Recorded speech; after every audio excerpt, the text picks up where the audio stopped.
So in one hand, I do not miss being always in this political fight of who I am.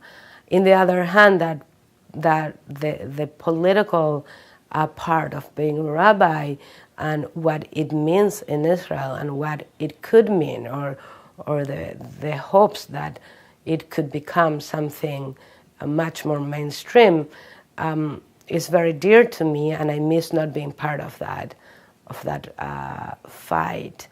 I always felt in Israel that I lived in different layers. In one hand, inside of my job, it was a dream job. I was the rabbi of these youngsters, teenagers. I love spending time with teenagers, and for them there was no question. They gave me hope that there was a generation that we were raising and that we were bringing them within liberal Jewish tradition that was excited about all what we had to give and the values that we were talking about.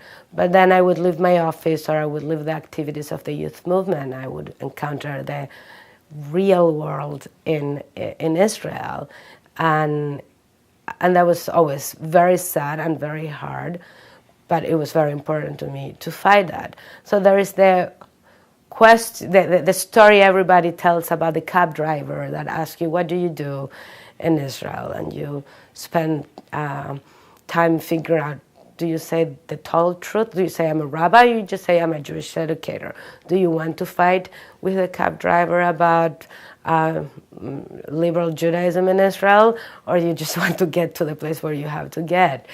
And I remember that being a daily feeling that is like, do I just want to get the work done, or do I want to be raising my voice every time there's an opportunity so people know about this? And some days I chose one thing, some days I chose other things based on, what was that I was trying to do.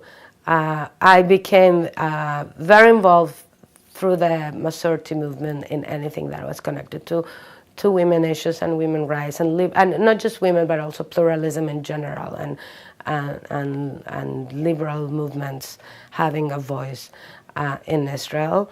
I also became involved and volunteer through Mavoy Satum, an organization for women that cannot receive their get, that are not to do that. So I was trying to become as involved as possible on all these fights. And every time I visit in Israel, and I visit in Israel every year at least once, I have this kind of jealousy with my colleagues, which they laugh because they are jealous of me, because I am not all the time fighting about being who I am, but I have this kind of sense of like, I want to continue this fight, and I want to, it's, for me, for my children, and for the next generations. So I long that, but I also am happy here. I live with that two feelings together.